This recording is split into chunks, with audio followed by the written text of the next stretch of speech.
여러분 안녕하십니까? 네. 오늘 지문은 상당히 중요한 지문입니다. 이제 우리가 3개의 지문을 했지만 수능 수준의 문제를 접해보지는 않았었죠. 여러분들 어려울 거라고 생각이 돼서 일단 천천히 하기도 해야 되겠지만 일단 교과서를 먼저 해야 했기에 교과서를 먼저 했습니다. 마침 교과서 내용 자체가 아주 우리가 쉽게 접할 수 있는 내용이고, 그리고 우리가 흔히 볼 수 있는 내용이었어요. 비교되지 않는 내용이었죠. 그래서 수능에서 출제되는 수준입니다. 아주 대표적인 수준이고, 이 정도의 지문을 여러분들이 독해를 잘 할 수 있다면, 빠른 시간 내에 잘 할 수 있다면 수능에서도 이제 가능성이 있는 거죠. 자, 이 지문은 아까 앞에서도 말씀드렸다시피 여러 가지 그 정보를 서로 비교 대조하는 내용입니다. 비교 대조하면서 그에 따른 서술어를 명백히 잡는 이 습관이죠. 대표적인 지문이니까 내용이니까 익숙해지길 바랍니다. 자, 한번 읽어보도록 하죠. 바로 1문단부터. A회사의 온라인 취업 사이트에 갑을 비롯한 수만 명의 가입자가 개인정보를 제공했다. 그러니까 수만 명의 가입자가 개인정보를 제공했어요. 어디에? A회사에. 1문단에서는 어떤 생각을 하면서 읽어한다고요? 뭐에 대해서 얘기하려고 하는 거야? 그렇지. 전체 화제 잡는 거 잊지 않고 있죠. 누군가가 A회사의 시스템 관리가 허술한 것을 알고 링크 파일을 만들었대요. 자신의 블로그에 올렸어. 누군가가 뭘 알았어? A회사의 시스템 관리가 허술해. 그러니까 주어 시스템 관리가 허술해서 그 누군가가 자신의 블로그에 링크 파일을 올린 거예요. 여기까지 끝났다면 얘가 올린 게 핵심이겠죠. 그 다음 문장. 이를 통해 많은 이들이 가입자들의 정보를 수사롭게 열람했어요. 사건이 벌어졌네요. 개인정보가 어떻게 된 거예요? 이제 유출이 된 거지. 요즘 같은 세상에서는 엄청난 사건이 벌어진 거예요. 이 사실을 알게 된 갑은, 자, 앞에 문장. 갑이 뭐였어요? 여기 가입자잖아요. A회사의 사이트 운영의 중지와 배상을 요구했어. 서술어. 야, 그만해, 사이트. 그 다음에 배상. 물어내. 그러나 A회사는 거부했습니다. 갑은 수소 동그라미 소송을 검토했어요. 서술어. 받게 될 배상액에 비해 비용이 적지 않아요. 그래서 망설였습니다. 자, 갑은 소송을 검토했지만 망설였어요. 뭐 때문에? 돈 때문에. 배보다 배꼽이 큰 거지. 갑은 수소 동그라미 온라인 카페를 통해 서술어 소송할 사람들을 모았어요. 혼자 힘으로는 힘드니까 여러 사람을 모았다는 얘기예요. 모아서 마침내 100명이 넘는 가입자들이 동참하게 되었습니다. 모아서 갑이, 그렇죠, 자기 개인정보가 유출된 갑이 망설였지만 사람들을 모아서 소송을 제기했죠. 갑은 조동그라미 이들과 함께 나왔네요. 지금까지 했던 말을 집약시켜주는 말이 나왔죠. 뭘 했습니까? 공동소송을 해서 뭐예요? 사이트 그만해! 중지와 배상을 청구하였다. 비교는 쉽죠? 어떻게 정리할 수 있어요? 1문단. 정리할 수 있어야 한다고 그랬습니다. 1문단. 자, 1문단. 뭐가 핵심입니까? 주어. 정리하려고 그럴 때 너무 어렵게 생각할 필요는 없어요. 핵심적인 주어는 누구겠어요? 갑이겠죠, 갑. 갑이 뭘 했어요? 뭘 했어? 주어, 서술어. 배상을 청구했죠. 사이트 운영의 중지와 함께 누구에게? A 회사에, 그렇죠, 사이트 운영 중지와 뭐예요? 배상을 청구했지. 정확히 말하면 뭘 때문에요? 개인정보 노출 때문에 그렇지. 누출이라고 봅시다. 개인정보 누출. 뭘 제기했어요? 여기서 나왔어요. 공동소송을 제기했다. 이렇게 정리해도 되고 핵심적인 건 나왔죠. 갑이 뭘 했어요? 공동소송을 해서 사이트 운영 중지하고 배상을 청구했다. 이 문장이 앞뒤 내용의 문장 간의 연관관계를 생각했을 때 지금까지의 과정을 통해서 정확하게 정리된 내용이라고 봐야 되겠죠. 이렇게 정리하면 되는 거예요. 이 정도 내용은 여러분 아마 쉽게 정리가 가능하리라 생각이 됩니다. 자, 이 문단 보겠습니다.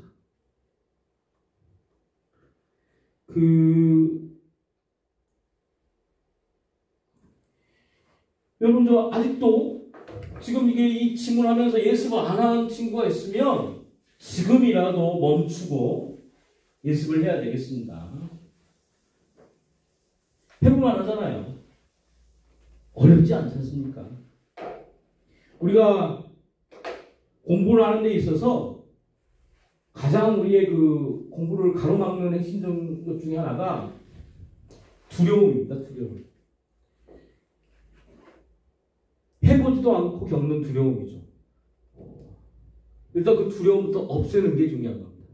그러려면 또 귀찮은 거지만 그 두려움과 귀찮음을 빨리 승부를 걸어야 돼요. 그래서 지금 할 수 있는 것은 지금 이런 질문을 스스로의 힘으로 미리 해보는 겁니다. 자, 1문단. 자, 2문단 들어가겠습니다. 본인이 해봐야 돼요. 그리고 비교되자는 거. 자, 공동소송은 자, 앞에 1문단에서 얘기 나왔으니까 이걸 머릿속에 염두에 두고 정리된 내용은 그리고 이제 2문단 정리가 되면 앞에 내용 연관관계를 생각하라고 그랬어요. 공동소송은 소송 당사자의 당사자의 수가 여럿이 되는 소송이다. 정의죠, 정의. 개념 정리를 하고 있어요.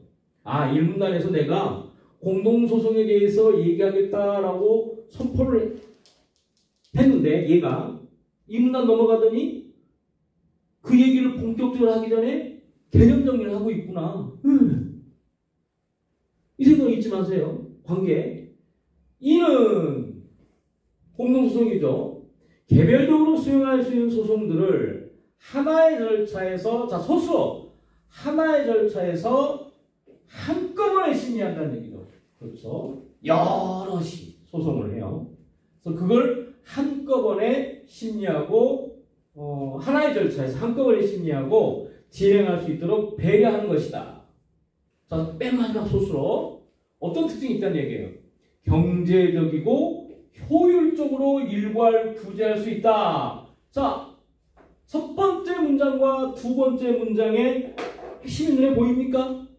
내가 뭐에 대해서 얘기하겠다는 얘기예요.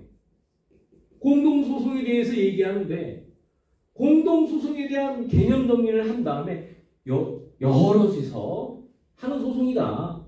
근데 이게 핵심이겠어요? 그 다음 문장이 핵심이겠어요? 문장 정의를 내리고 난 다음에 하고 싶은 얘기는 이거겠죠.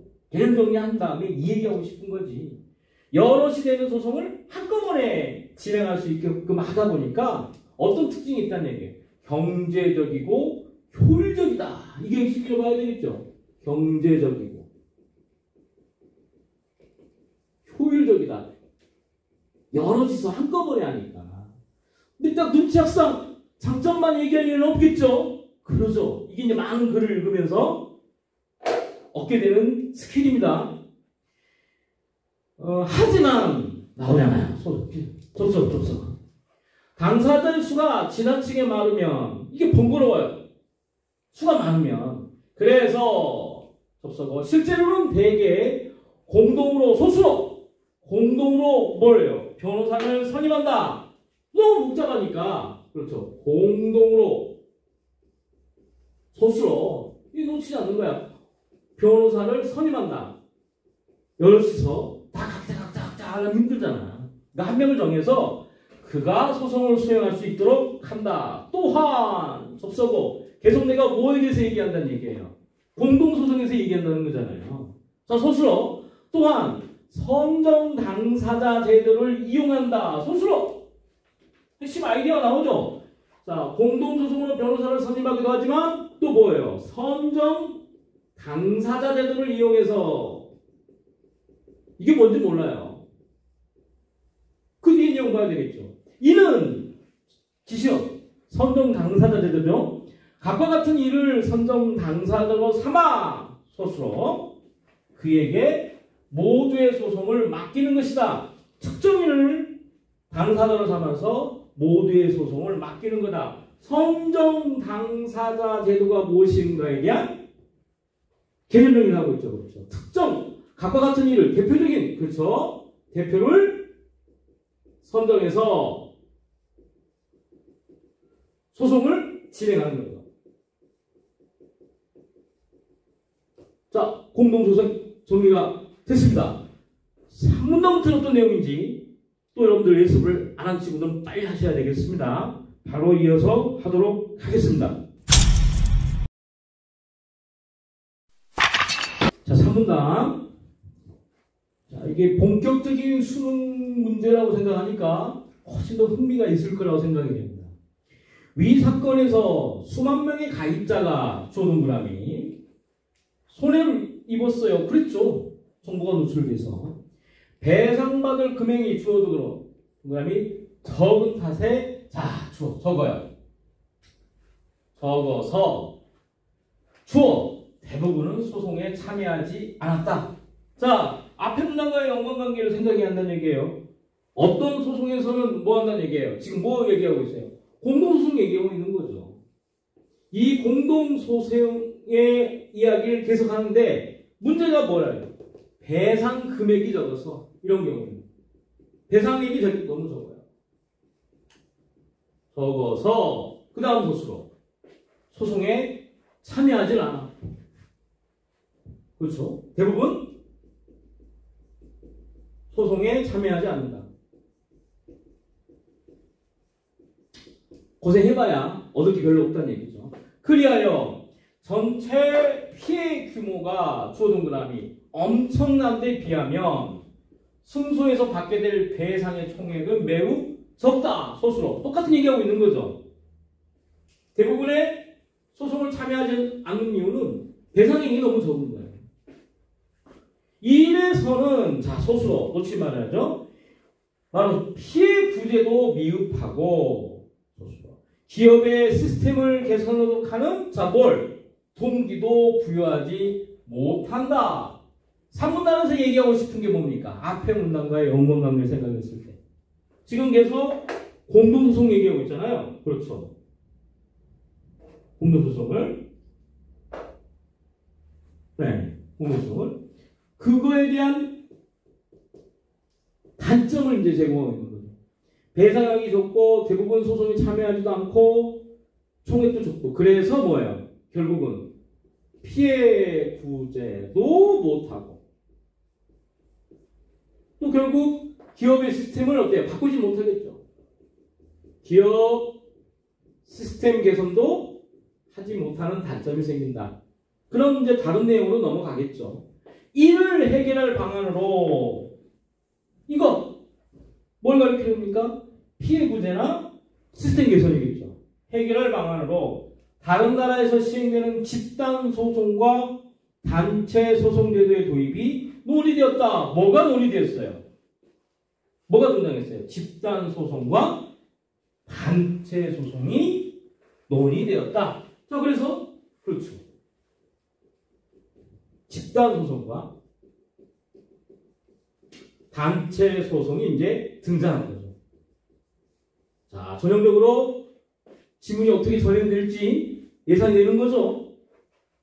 공동소송의 장단점을 얘기했으니까 집단소송과 단체소송이 이러한 단점들을 이제 극복하는 내용으로 나오겠죠. 그러면 그 극복하는 소수를 놓치지 않고 정리를 하면 우리가 원하는 지문 독해에 이룰 수 있으리라 생각이 됩니다. 느낌이 오나요? 이때 이제 많은 친구들은 이 소수어를 정확히 하면서 읽으면 되는데 그냥 구용 때문에 문장이 길어지니까 이걸 놓치는 경우가 많이 있죠. 자, 집단 소송은 네, 여기에 대한 소수어를 잡아야 돼. 잡아야 하는데 뭐 어떤 생각을 같이 하면서 읽는 거예요. 공동소송은 어떤 장단점을 갖고 있는 것을 염두에 두고 이제 읽어야 되겠죠. 집단소송은 피해자들의 일부가 주어 놓지 말라고.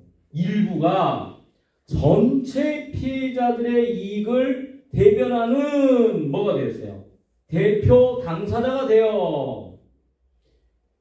집단소송에 대한 뭘 하고 있어요? 개념 정리를 하고 있는 거죠. 얘가 앞에서도 그 공동소송 얘기할 때도 개념을 먼저 얘기하더니 집단소송을 얘기할 때도 개념 정리를 먼저 하겠구나. 그리고 그 다음 얘기는 이제 뭘 얘기할 가능성이 크겠어요? 창단을 얘기하겠죠. 그렇죠. 알아야 되겠죠? 피해 당사자들의 이익을 대변하는 대표 당사자가, 그렇죠. 대표 당사자가 생긴다는 얘기죠. 대표가 한 명의 대표가 뭐 한다는 얘기예요? 기업을 상대로 손해배상 청구 등의 뭐예요? 그렇죠. 소를 제기하는 것이다. 대표 당사자가 이제 소를 제기하는 거예요. 훨씬 더 간편할 수 있겠죠. 만일 갑을 비롯한 피해자들이 조동그라미 공동소송을 하여 승소한다면 공동소송과의 연관관계를 생각하고 있네. 고맙지. 이들만 그렇죠. 배상을 받게 된다. 문제 출제 되게 딱 추진할 수 있는 느낌이 오죠.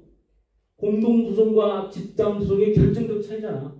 공동소송은 한꺼번에 이렇게 피해를 한 측면은 이익은 있지만 결국 누가 여기에 참석하는 사람, 여기에 소송에 같이 제기하는 사람만 손해배상을 받을 수 있어요. 그러다 보니까 문제가 뭐란 얘기예요. 기업 시스템을 개선 못하고 피해 구조를 못해. 그러나 집단소송은 대표가 나서 당하면 전부가 다 배상을 받겠다는 거예요. 반면에 집단소송에서 대표 당사자가 수행하여 이루어진 판결은, 이런 판결은 원칙적으로 소송에 참가하지 않은 사람에게도 그 효력이 미친다. 명백한 차이점이죠. 소를 제기해서 어떤 결과가 나오는 거예요? 소송에 뭐예요? 참가하지 않은, 그렇지, 참가하지 자들에게도 혜택을 준다. 효력이 있다. 효력. 여기서 이걸 명백해야 돼요. 여기서도 선정 당사자 제도가 있지 않습니까? 여기도 대표가 선정해서 소송을 진행하는데 이 대표 당사자하고 무슨 차이가 있는가? 여기에 헷갈릴 수 있어요. 그러나 앞에 문단과의 연관관계를 생각했을 때 여기서 분명히 짚은 바가 뭐였습니까? 배상액이 적고 결국은 이로 인해서 기업 시스템을 개선하지 못하는 결과가 있기 때문에 왜? 참가자들만 받으니까 문제가 생긴다 이 말이에요. 그래서 집단소송 같은 경우는 똑같은 대표 당사자가 있긴 있지만 여기서 소송에 승리할 경우에는 소송에 참가하지 않은 사람에게까지 효력을 미쳐서 뭐 했었다는 얘기예요? 배상액이 적은 것도 어때요? 커질 수 있는 거고. 그러면 기업들이 깜짝 놀라겠죠. 그래서 거기에 따라서 자신의 시스템을 바꿀 수가 있겠죠. 자, 장점 얘기했어요. 다음에 이제 단점 나오겠죠. 그러나 대표 당사자는 주어동그라미. 대표 당사자는 초기에 고액의 소송 비용을 내야 하는 등의 부담이 있다. 무슨 부담이 있다는 얘기요? 초기 고액의 소송 비용. 단점 나오네요. 초기 고액의 소송 비용. 그래서 이제 많은 사람들은 집단소송을 제기할 때는 이 초기 고액의 소송 비용을 감당하기 위해서 돈을 모으겠죠. 근데 이것도 서로 입장이 다를 수 있겠죠. 왜냐하면 돈을 모아서 줬더니 집단소송에서 뭐 할 수도 있으니까 질 수도 있기 때문에 많은 사람들이 여기에 동의하지 않을 수도 있겠죠. 여기에 따라서 그러니까 먼저 이길지 질지 확실하지 않으니까 거기에 대한 변호사 비용이나 여러 가지 집행비용, 준비비용을 일단 본인이 감당할 수밖에 없지 않겠느냐. 그러니까 그에 따른 이제 이 단점을 극복하는 사례가 그 다음에 나오겠죠. 알겠죠? 이렇게 앞 문단과 뒤에 문단 간의 연관관계를 통해서 그 다음 문단 간의 그 관계에서 차이를 명백히 해야 이 지문이 원하는 바에 도달할 수 있습니다. 자, 그럼 앞의 내용과 5, 6문단이 어떤 차이점이 있는가 염두에 두고 한번 계속 가도록 합시다. A few moments later. 자, 5문단 바로 가겠습니다. 5문단. 단체 소송은 주어. 지금까지 얘기했던 내용이 뭐였습니까? 공동소송, 집단소송. 집단이나 단체 소송이나 같은 말이 아니야? 아니니까 나왔겠죠. 그러니까 이 또는 여기에 대한 단체 소송에 대한 정의를 통해서 앞에 있는 집단 소송과의 어떤 차이점이 있는 걸 명백히 알아야 되겠죠. 단체 소송은 놓지 마세요. 소송은 법률이 정했대. 전문성과 경험을 갖췄대. 법률이 정했어. 뭐를? 전문성과 경험성을 갖춘 단체를. 그렇지. 그러니까 핵심은 뭐겠어요? 법률이 정한 전문성과 경험을 갖춘 주어준 거 아니에요. 단체인데 이게 핵심적인 주어인데 이 단체는 어떤 단체예요? 법률이 정해놓은 단체란 얘기예요. 넌 전문적이야. 근데 이 주술에 놓치면 안 되겠죠. 이 주술도 머릿속에 염두에 둬야 돼요. 법률이 정했대. 전문성과 경험을. 뭐를? 단체를. 근데 그 단체가 이렇게 읽을 수 있어야 되겠어요. 그래야 이 주술도 놓치지 않고 핵심적인 이 주술도 놓치지 않아요. 그렇죠? 단체가 뭐였어요? 기업을 상대로 침해 행위의 중지를 청구하는 소를 제기한다. 자, 앞에 있는 뭐과의 차이점? 집단소송과의 차이점은 뭐예요? 집단소송은 개인이 소를 제기하잖아요. 단체소송은 누가 제기한다는 얘기예요? 단체가 제기한다는 얘기입니다. 자, 다르죠? 다릅니다. 여기서 또 하나 물어볼 수 있겠죠. 여러분이 문제를 만든다. 그러니까 여기에 따른 주어소서, 여기에 따른 주어소서와의 차이점을 물어보겠죠. 단체 소송은 주어, 개인이 아니라 누가? 단체가.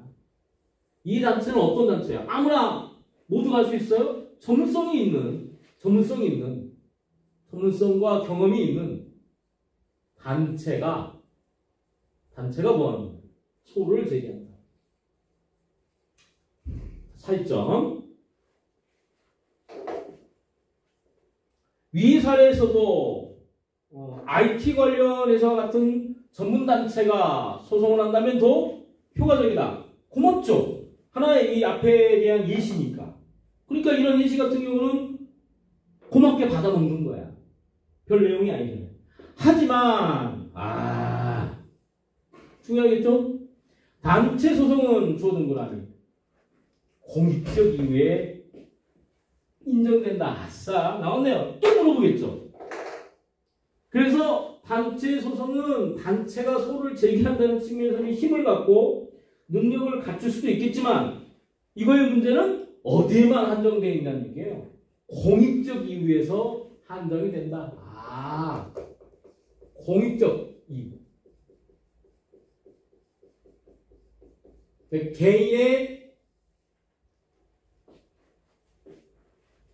실익, 손해와 관련돼서는 소를 제기할 수 없다는 얘기야. 이를 통해 개인 피해자들을 개인 피해자를 한 손해배상금은 청구하지 못한다. 제가 뭘 빼먹은 거는 그렇죠. 그렇지. 개인 피해자들을 위한이겠죠. 손해배상 청구는 하지 못한다. 물어볼 수밖에 없을 거라고 생각이 됩니다. 그래서 이제 그 개인이 하기 위해서 이제 단체의 힘을 이용하는 게 바로 어디겠어요? 유명한 법률회사겠죠. 법률회사가 그 개인을 대신 하게 되겠죠. 돈 있는 사람들은 엄청난 법률회사가. 최근에 우리나라도 바뀌었죠? 화제가 바뀌었어요. 집단소송과 단체소송을 제한적으로 뭐였어요? 도입했다. 자, 문단 내용은 뭐예요? 우리나라 얘기하고 있어요. 우리나라. 정의하는 분위기죠. 집단소송과 단체소송을 이제 도입했대요.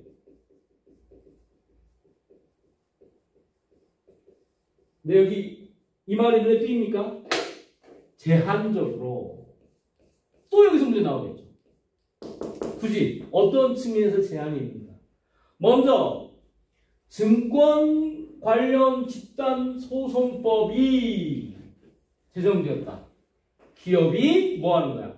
회계 내용을 허위로 공시하거나 조작하는 등의 사유로 주식 투자에서 피해를 입은 사람들은 기업이 뭐 했어요? 허위로 공시하거나 조작했어. 일단 이 소수로, 주어 소수로 등의 사유로 주식 투자에서 피해를 입었어. 누가? 어떤 사람들이 뭘 할 수 있다? 집단 소송을 할 수 있어. 자, 정리가 됩니까? 우리나라에서 집단 소송과 단체 소송을 도입을 했는데 어떤 측면에서 제한을 뒀어요? 일단 우리나라에서 무엇과 관련돼서 증권 관련 측면부터 가능하게 되었다. 집단 소송법.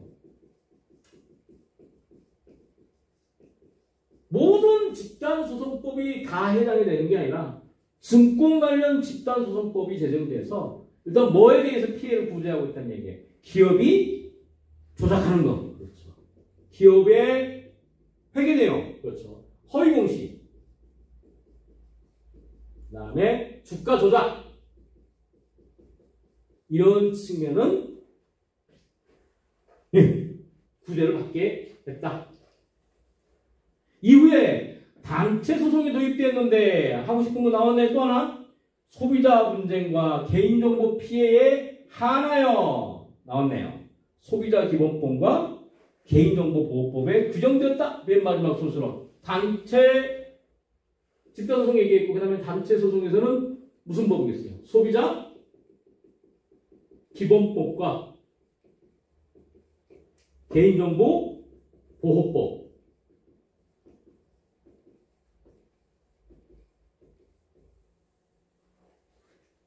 그래서 공익적인 성격이 강하죠. 소비자 기본법과 개인정보 보호법을 규정을 해서 소비자 분쟁과 개인정보 피해 하나에서는 구제를 받게 했다라고 했습니다. 자, 이 문단 여기까지입니다. 자, 그러면 이걸 전체의 내용이 머릿속에 정리가 됩니까? 자, 이거는 무엇에 대해 얘기하고 있어요. 맨 처음에 공동소송이었죠. 그 다음에 뭐였습니까? 그 다음에 한 게 뭐였어요? 집단 소송. 그 다음에 뭐였습니까? 단체 소송. 그래서 공동소송, 집단소송, 단체소송의 이 세 개의 개념 정리와 함께 각각의 그렇죠. 주어 소수를 통해서 거기에 그 차이점을 물어보는 문제를 출제할 가능성이 크겠죠. 이 정도 수준이 현재 우리가 수능에 접할 수 있는 가장 전형적인 수준이라 봐야 되겠습니다.